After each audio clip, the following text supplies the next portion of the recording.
nesse assunto especificamente, é bom a gente já trazer um aspecto introdutório. Porque quando a gente está falando de violência doméstica, muitas vezes dessa desigualdade de gêneros, muitas vezes dessa violência contra a mulher, né, que vai além da questão do doméstico em si, né, como muito bem colocou a doutora Daniele, quando a gente está falando disso, muitas vezes as pessoas analisam de onde surgiu isso, né, quando surgiu isso. Mas algumas pessoas acabam pontuando em alguns artigos científicos, né, o papel, por exemplo, do cristianismo, né, que acaba trazendo toda essa perpetuação de papéis sociais do feminino, do masculino. Também existem alguns estudos científicos, né, lá do povo lá da arqueologia, que acaba apontando que, imagina, há mais de 8.000 anos, ou seja, há muito mais tempo do que questões aí de cristianismo e tudo mais, já se tinha lá nos dados arqueológicos uma super representação do homem em detrimento da mulher, o que já acabou fazendo uma constatação que já há 8.000 anos já existe essa desigualdade do homem e da mulher. E vindo aí também nesse aspecto histórico, né, muitas vezes. Há pouco tempo aqui no Brasil, a gente tinha aí a figura, por exemplo, do poder, do pátrio poder, né, vamos dizer assim, essa função que tinha o homem, né, de que, e a mulher nessa função muito mais subsidiária em relação aos aspectos familiares e tudo mais. E quando a gente analisa a origem histórica disso, né, essa questão que veio lá de Roma, a gente já percebe que existia um adágio romano que já atribuía muitas vezes ao homem o poder de vida ou morte em relação aos seus filhos ou também à sua mulher. Então, a gente já percebe que esse poder de vida ou morte que veio lá, né, desse poder familiar, desse pátrio poder, né, que se tinha, né, naquele tempo, que vigeu até agora há pouco aqui no Brasil, isso tudo já trazia até mesmo uma função de que a mulher era como se fosse uma propriedade do homem. Então, estou fazendo essa introduçãozinha, né, bem rápida realmente, porque os 20 minutos não dá muito para a gente falar sobre isso, né? Mas o que a gente pode falar é o seguinte: da segunda metade do século passado para cá, que de fato isso passou a ser um tema relevante, né, até mesmo no cenário internacional e tudo mais, e com a nossa Constituição de 88, que de fato teve uma mudança. E essa lei Maria da Penha, né, acabou sendo derivada até mesmo desse mandamento constitucional e tudo mais. Mas esse movimento que a gente tem hoje em dia, né, dessa questão de falar sobre isso muitas vezes, que, enfim, né, antes não se falava muitas vezes, isso vem, né, obviamente, dessa questão, dessa reprodução sistemática de uma construção simbólica, como aí a doutora Daniele falou, né, que gênero é uma construção social. Mas fazendo até aqui um link. Velhice também é uma construção social. Agora, já fazendo um link aqui, né, quando a gente está falando, então, já trazendo para a questão da mulher idosa. Existe uma convenção interamericana, que é a Convenção Interamericana dos Direitos Humanos da Pessoa Idosa, que acaba pontuando que velhice, esse termo mesmo que usa, é uma construção social da última etapa da vida. E quando a gente está falando disso, que o gênero é uma construção social, velhice é uma construção social, não tem como a gente fugir do tema múltiplas vulnerabilidades. E nesse ponto, né, é muito importante a gente falar assim, uau, tem um link aí entre Estatuto Idoso e Lei Maria da Penha. Mas falando nessa questão de múltiplas vulnerabilidades, né, e tudo mais, hoje em dia a gente fala muito, por exemplo, do racismo e do machismo. Mas o velicismo também é um dos 3 grandes grupos de preconceito que a gente tem no mundo, né? Vamos dizer assim, né? Que a doutrina, a literatura acaba apontando. Velicismo, né? Muitas vezes é denominado de ageísmo, né? Etarismo, as pessoas acabam apontando isso. E isso também agrega um ponto aí a mais quando a gente está falando de construção social, muitas vezes. No tocante à questão da mulher e até também do homem, né, nesse contexto aí do velicismo, a gente precisa pontuar que, por exemplo, né, discriminação contra a pessoa idosa, esse contexto do velicismo, né, uma discriminação, preconceito e tudo mais, pode ser negativa e positiva. A negativa a gente já sabe como que é, né? Xingar e tudo, realmente reduzir aquele papel.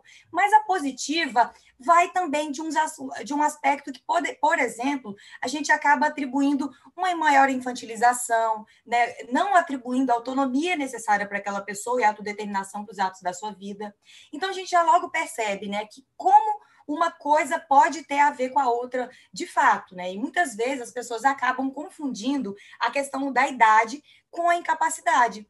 A doutora Sandra, né, acabou pontuando, né, que muitas vezes existem as teses defensivas de desqualificação da mulher. Quando a gente está falando de uma mulher idosa, eu acho que isso se potencializa muitas vezes. Porque, vamos combinar, se a gente está falando, por exemplo, de uma violência sexual contra a mulher idosa, isso já traz consigo um tabu de imediato. Né? E a gente acabou precisando agora, em 2017, né, ter uma lei que trouxe aquela questão para evitar a revitimização, né? Todo aquele contexto em que, enfim, já houve uma estrutura social que muitas vezes já apaga, silencia a mulher, e mais ainda quando traz um assunto, por exemplo, como esse, né, um tabu desse tamanho, porque a mulher chegar e falar assim, olha, eu sofri um abuso sexual, todo mundo, né, como as pessoas já costumam apontar. Ah, você estava com que roupa? Você estava com o quê? Por que você estava ali? Mas uma mulher idosa, a pessoa pode já falar assim, ué, por que essa pessoa jovem vai fazer uma coisa dessa com a mulher idosa? Então já vem um outro ponto, né, muitas vezes, de silenciar, de trazer todo esse contexto. Mas como o tempo aqui é bem curtinho, mas bem curtinho mesmo, já vamos entrar logo para o tema central, né, que é justamente a questão da Lei Maria da Penha e do Estatuto do Idoso. Bem, a gente já percebe de imediato que tanto a Lei Maria da Penha quanto o Estatuto do Idoso trazem, vamos dizer assim, um aspecto protetivo para o que visa tutelar. A Lei Maria da Penha, no contexto de gênero, né, de violência, que eu costumo dizer, né, de três formas, né, que é a doméstica, a familiar e a afetiva. Muitas vezes as pessoas acham, e a doutora Daniela explicou muito bem para a gente, esse contexto, acho que é assim, as pessoas leigas, né? Ah, violência doméstica e familiar. Acho que precisa ter os dois juntos, mas não. Pode ser só doméstica, só familiar ou só afetiva. E nesse contexto, quando a gente está falando, né, até pontuei essa ponderação da doutora Sandra, dessas teses defensivas de desqualificação da mulher, que não é nem só a tese defensiva. Muitas vezes a desqualificação da mulher vem também como uma forma de violência institucional, uma forma de violência que está ali, né, na delegacia, na mente mesmo das pessoas que estão ali trabalhando com isso, muitas vezes que deveriam supostamente proteger, mas acabam muitas vezes vulnerabilizando cada vez mais, né? Então a gente já percebe, Lei Maria da Penha tem medidas de proteção e tudo, específica para a questão de gênero, né, violência doméstica, familiar ou afetiva, e mais o Estatuto do Idoso também tem medidas protetivas. Mas as medidas protetivas de lá e de cá são muito distintas, inclusive no tocante até mesmo à forma de se viabilizar a concessão dessas medidas protetivas. A gente não pode se esquecer nunca, né, que muitas vezes a polícia, né, de fato, a autoridade policial em si, o primeiro contato da pessoa que acaba sofrendo a violência com um órgão oficial, né, com alguma autoridade competente. Mas essa questão, né, muitas vezes, essa forma facilitada de você levar essa informação e você já ter o benefício, entre aspas, muitas vezes, de uma medida protetiva, isso não está de forma tão clara lá no Estatuto do Idoso. E é curioso a gente já pensar assim, a doutora Daniele trouxe, né, a questão da motivação, né, essa questão de ser baseado em questões de gênero. Mas eu trago um questionamento para vocês. Qual é o liame, de fato, entre uma questão de gênero e entre uma violência que é praticada por questão etária? A doutora Daniele trouxe, né, para a gente a questão, por exemplo, da criança e do adolescente. E quando o STJ acaba pontuando essa questão da idade, né, a questão etária, o STJ tem se posicionado de uma forma contrária à aplicação da Lei Maria da Penha. E aí, justamente nesse ponto que vem o meu questionamento.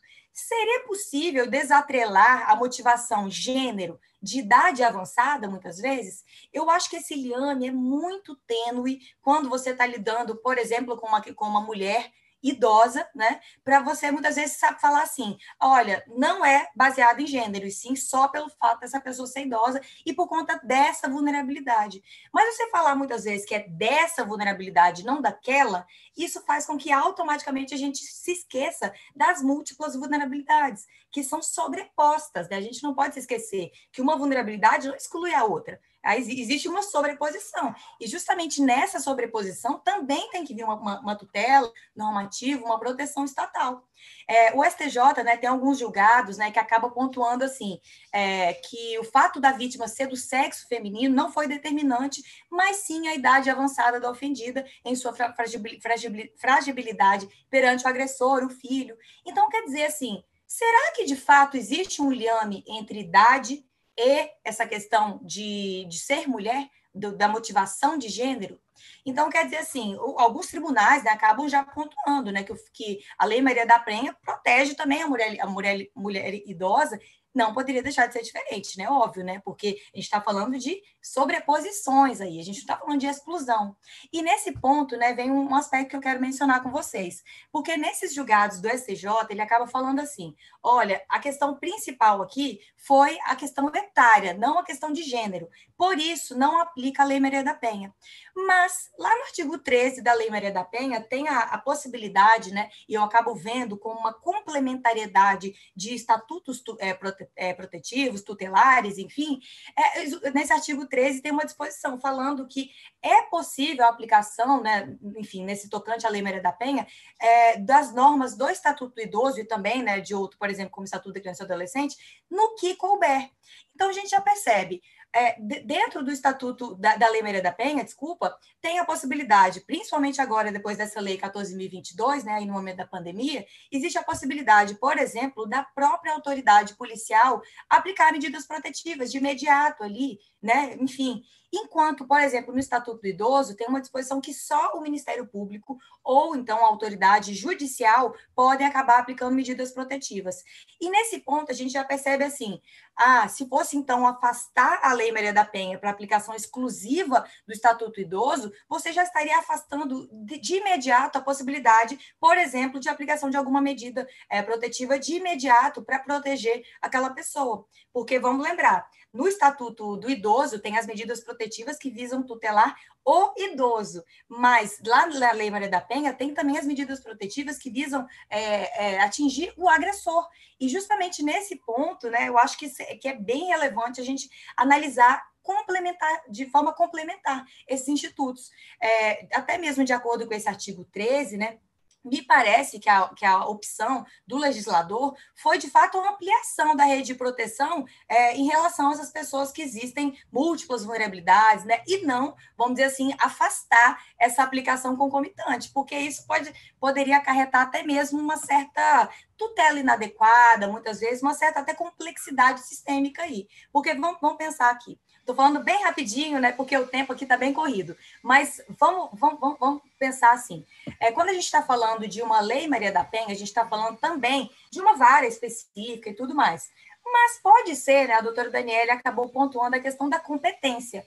Pode ser que, nesse contexto que a gente está falando aqui, pode ser que haja também a possibilidade da competência não ser da Lei Maria da Penha, mas que o juízo de lá, por exemplo, uma vara especializada do idoso, aplique também as disposições no que couber da Lei Maria da Penha, como, por exemplo, né, afastamento ali imediato, como, por exemplo, a possibilidade da polícia mesmo já analisar que pode ter ali um fator, né, que seja gênero mais questões etárias e já aplicar de imediato e não, né, mandar o MP, aquela questão demorada e tudo mais, enfim. Então, quer dizer, eu acredito que nesse ponto, uma análise complementar do Estatuto do Idoso e da Lei Maria da Penha, independentemente da questão até mesmo de competência em si, porque pode ser que a competência, por exemplo, de uma vara especializada do idoso seja mais adequada, mas por que não aplicar lá também algumas medidas e alguns procedimentos da Lei Maria da Penha, no que couber? Lá no Estatuto do Idoso não tem procedimentos específicos,